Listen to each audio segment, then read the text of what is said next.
मौन श्रद्धांजली कसा वाहू, जीव बांधून हा घरी आहे.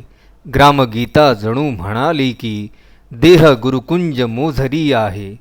पालखी व्हायची मनाची ही गजर माझ्याच अंतरी आहे. आपल्यांशी मनोमनी भेटू, दूर असता कुठे दरी आहे. विश्व व्यापूनही उरेल जगी, तो युगांच्या चराचरी आहे. टाळ चिपळ्यात शोधले ज्याला, माणसांच्या तो उरी आहे. रोज सेवा करू चला सारे, भोवताली हा उभा हरी आहे. गाव माझे मला असे काशी, काम माझे मला पंढरी आहे. जी भुक्यालास भाकरी आहे, तीर्थसेवा नि चाकरी आहे. सुनील इंदुवामन ठाकरे.